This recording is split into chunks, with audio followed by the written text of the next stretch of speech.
Как ги няма? Да не е заради часовата разлика. Шегобийка, значи. Ние в Хаджи Белморски Корпорейшн никога не се шегуваме с парите. Предайте на господин... как беше? Китаеца. Дайте лично да му го кажа. Ало, пич! Страшна сделка, ей! Китайците супер, супер! Ало? Ало? Ало?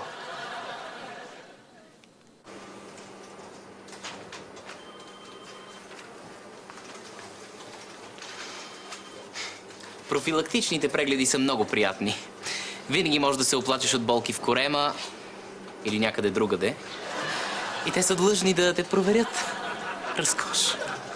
О, аз не обичам болници. Много мирише и то по един и същи начин. Сякаш един и същи лошо миришещ човек обикаля болниците подред. Дезинфектант, Кети. Болниците мирише на дезинфектант. Така ли му е името на този смръдливец? Дори не мога да го повторя.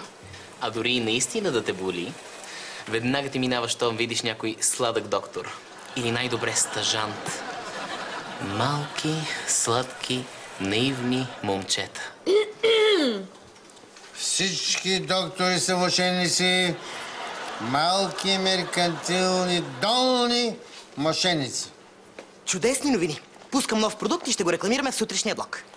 Реклама или продуктово позициониране? И пиар. Китайците ми продадоха 20 контейнера от продукта и то направо без пари. Леле, супер сделка. Искам всички бройки от тия неща да се разпродадат бързо. А какви са тия неща? Спрей против косопат.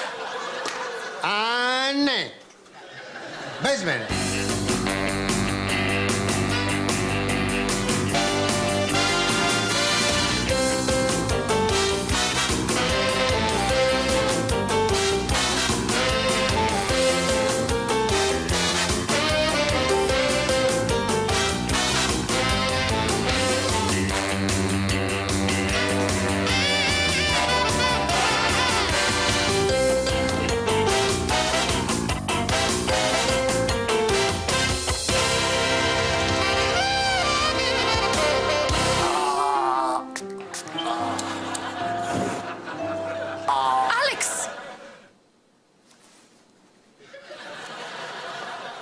Искам да поговорим за продукта.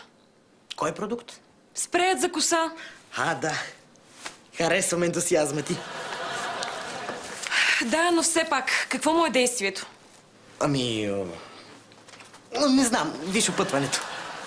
Това са мострите. Разбери как действа и почвайте кампанията веднага. Тук пише само на китайски. Не знам дали е легално. Не сме агенция за преводи, нито център за изследвания. Спокойно, тези са изпробвани върху животни. Да кажем, че помагат срещу косопат. Върху животни? Това е неморално. Вероятно. Не се притеснявай. Те, животните, без това нямат морал. Да, но имат душа, сърце и чувства. Убеден съм, че тези са изпробвани върху някакви неприятни животни. Например, камили. Камилите са мили. Аз съм против да рекламираме този продукт. И аз съм против да дам поста ти на асистентчето, а ти да се заемеш с чистенето в офиса, но явно се налага. Добре, но искам и допълнителен репортаж за някаква кауза, свързана с животни. Няма проблеми. Пусни го само на сайта на Без ТВ. И да е само текст. Така ще застанем и зад някаква кауза, свързана с четенето.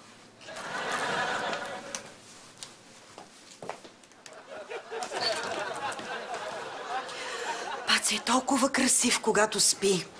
Издава звуци на малък спящ тигър. Ти откъде знаеш? Просто предполагам.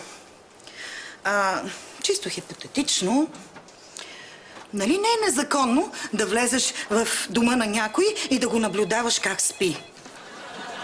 По принцип май е малко незаконно.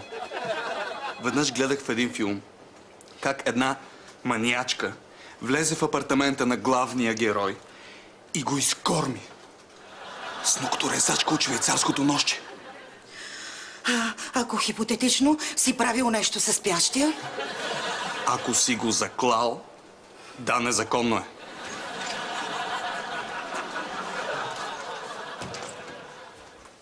Паци, дай една целувка. Назад, чумо! Искаш ли да кажем, че сме болни и да изкараме деня в леглото? Назад ли ще викам?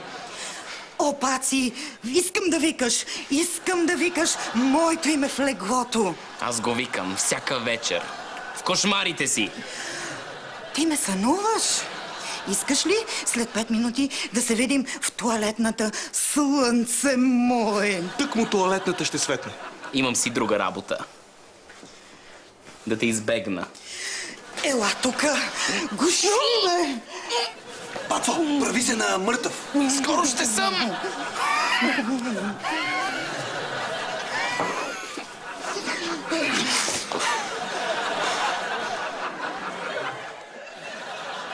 Ао, страхотно, господин Тодор! Приличате ми на Чичко Тревичко. Чичко ще казваш на баща, се разбрали? Не дейте, аз на татко казвам татко. 10 секунди до ефир.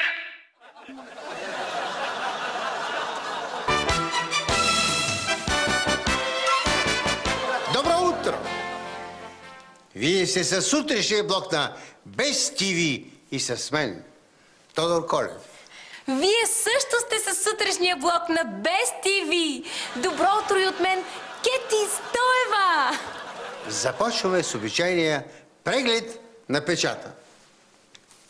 При битов скандал в столичния квартал Банишора 45-годишен мъж бил ударен с тиган по главата от съпругата си.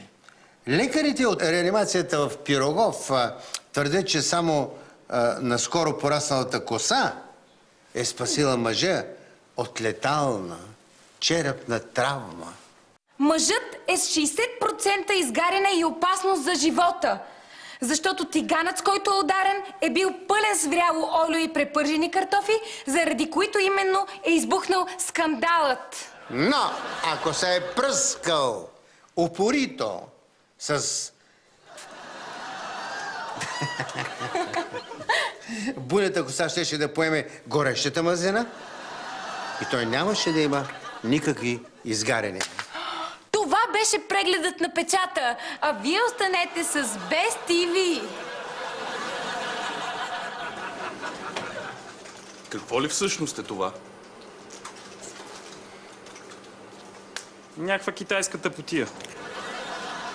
Може да е всичко. Ами ако е тайно биохимично оръжие, с което китайците искат да ни завладеят? Глупости. Знаеш ли, че китайците са прокопали тунел през ядрото на Земята и през него могат да нахлуят в Европа? Дори сега, в този момент, изпод паркета може да изкочи някой китаец с кирка в ръка и да ни завладее.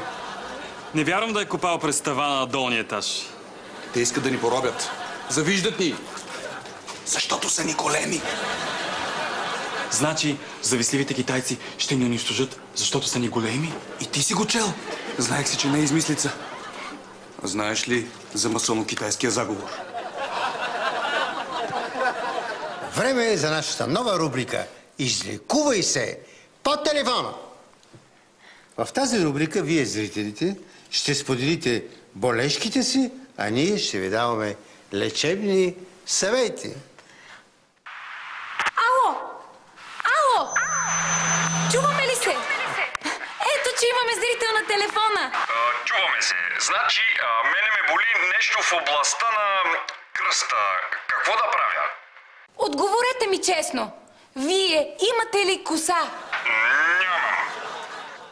Ами за това имате проблем.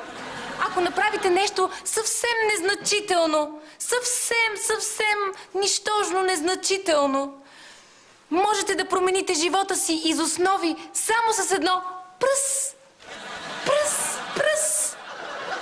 И да нямате вече проблеми с косата. И с кръста. Благодаря. Непременно ще си купя продукт за коса, защото коса, когато имам аз, оправям си проблемите за час. Благодаря ти, красиво! Следващ дарител.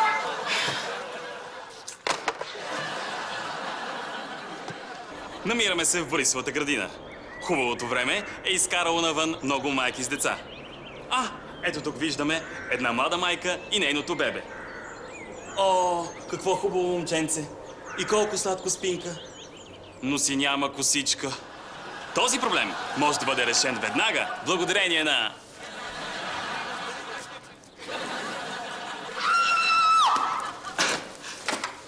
Ето, виждате каква радост предизвиква в хората.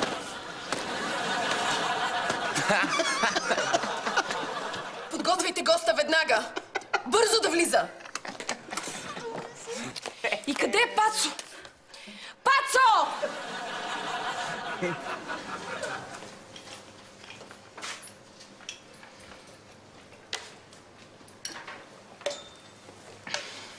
Изглеждаш ми тъжен.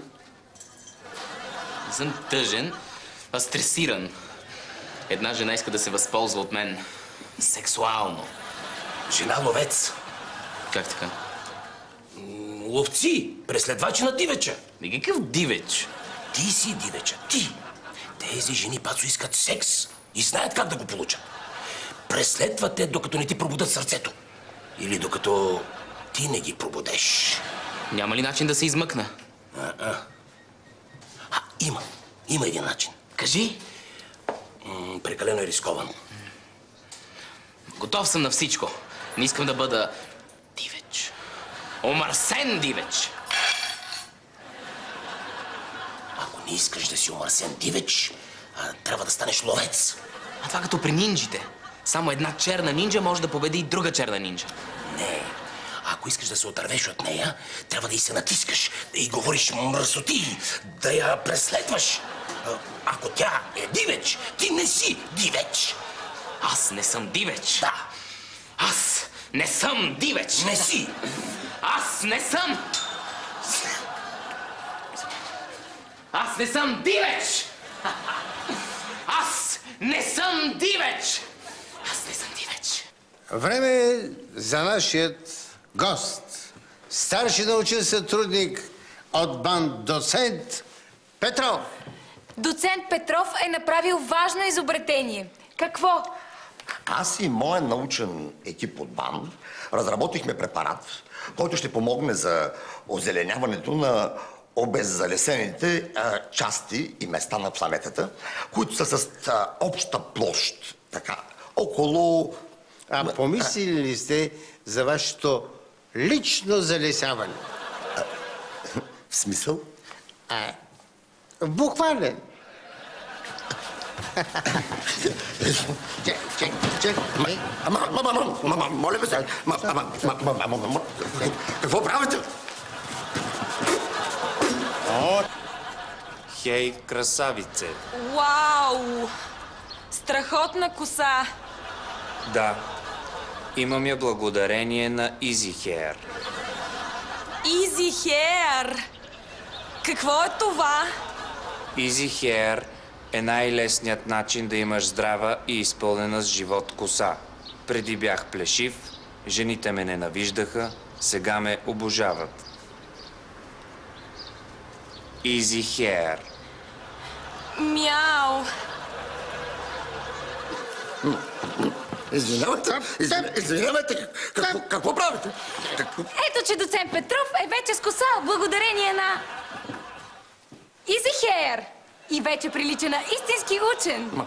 Извинявайте, всички учени са плешиви. Айнщайн също е бил с коса, при това буйна. Моля ви се. Много симпатична реклама. Клас.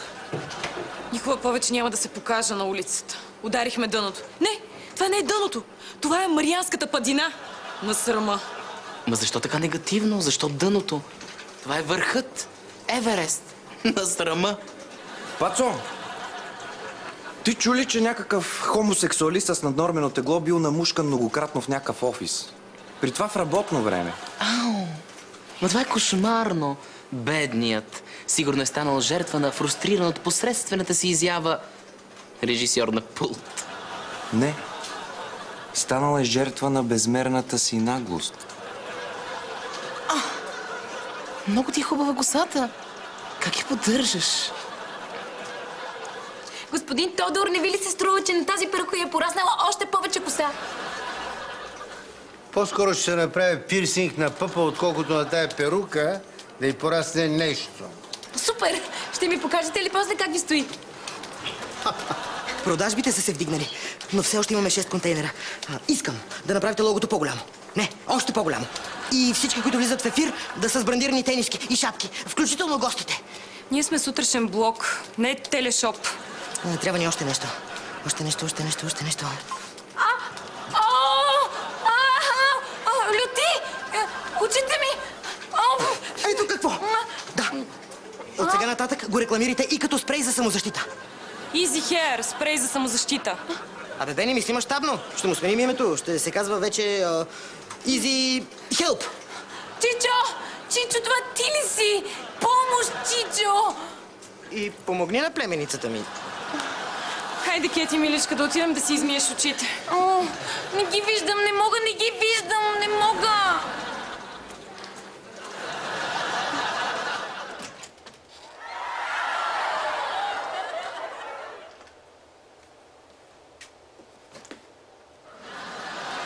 Жено! Ела тука. Паци? За теб съм пацата. Аз казал ли съм ти как преди карах тир с ей такъв скоростен лост? Паци, какво става? Не мога да те позная. Казах ти, за теб съм пацата. Пацата? Желая те. Съблечи се. Къде? Тук? В офиса? Да, искам всички да ни видят.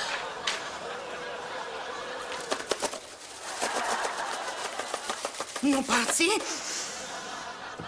Пацата. А сега новата ни еднократна рубрика «Половин минутка култура». След представление в анонимен столичен театър, подразнени зрители нападнали актьор, който постоянно си забравял текста. Актьорът побягнал в тъмна уличка, но нападателите, предимно зрители от първи и от втори ред, го настигнали и поискали обяснение. Инцидентът можел да има и фатален край, но предвидливият актьор се защитил подобаващо с... Какво направи ти? Easy Help! Спрей за самозащита! Може да забравите ютията включен, апартаментът отключен, но не забравяйте Easy Help у дома, защото животът ви зависи от това! Харесва ли ти? А на теб това харесва ли ти? Изрод! Нищо не виждам! С какво ме напръска? Easy Help! Най-сигурната защита срещу отрепки. Ослепява ги до крак. Easy Help!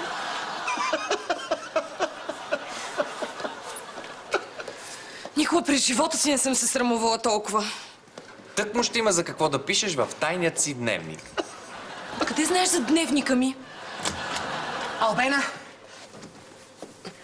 Спрете! Спрете с тази рекламна кампания веднага по дяволите! Ма ние стартирахме преди час. И защо шепнеш? Да не чуе дявола. Корейците се обадиха. Искат спрея. Плащат двойно. За какво име? Откъде да знам? Не ме интересува. Останаха 2 контейнера. Всичките са за тях. Хубаво ще, ако може да вземем и от старите. Да. Да? Какво? Албена! Албена! В кабинета! В ефир сме! Веднага!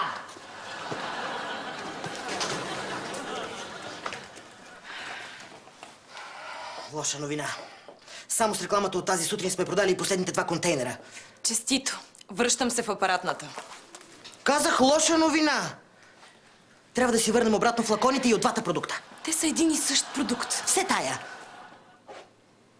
Тръгваш от врата на врата, обещаваш на хората каквото поискат и не се връщаш, докато не вземеш обратно цялото количество. Аз да не съм проститутка. Проститутка си, бе. Проститутка си. Всички сме проститутки. Това е да си телевизионер. Работиш за насладата на онзи с голямото дистанционно. Защо си още с дрехи? Пацата, остави ме на мира. Ще те скъсам, като ей това малко листче хартия. Ау. Ще те намажа с сметана и ще те оближа цялата. Ще хванеш диабет. Тогава ще те намажа с инсулин и пак ще те оближа. Пацата, умръзна ми вече. Ще пусна жалба за сексуален тормоз.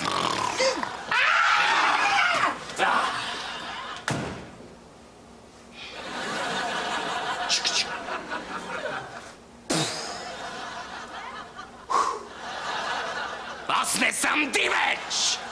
А сега едно много важно съобщение относно продукта, известен като Easy Hair. И относно един абсолютно съвсем друг различен продукт с името Easy Help. Всеки закупил продукта е задължен според гаранцията. Вие сте недоволни, ние ви връщаме парите. Веднага да го върне в офиса на Хаджи Беломорски Комерс. Вие няма как да сте доволни, защото продуктът не може да даде обещаните резултати. Затова, а и според Закона за правата на търговеца, ако не върнете доброволно стоката, той може да поиска да му я върнете на сила. Очакваме да се явите още днес в офиса на Хаджи Беломорски Комерс.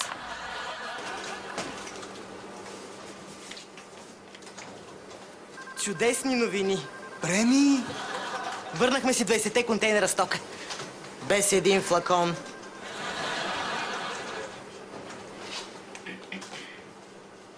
Всеки момент чакам корейците да се обадят да си вземат стоката.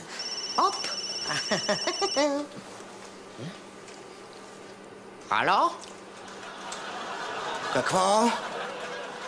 Как така китайците са ми подбили цената с новите партиди? Как така корейците са се отказали? А коректността? А мъжката дума? Ами парите ми? Ало? Промених си решението. Няма да продавам на тъпите корейци. Връщаме на пазара Изи нещо си. На двойна цена.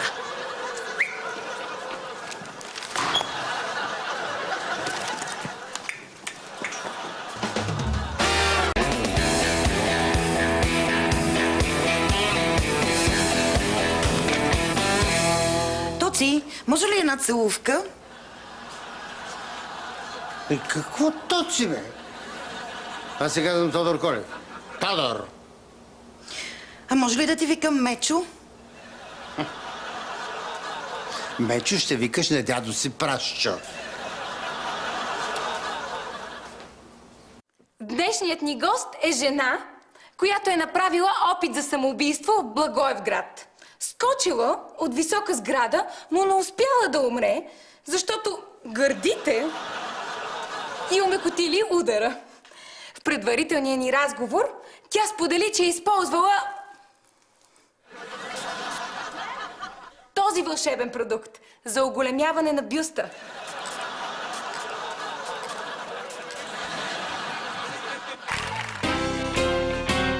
Останете с TV7. Предстои още един ободряващо смешен епизод на Сутрешен блок.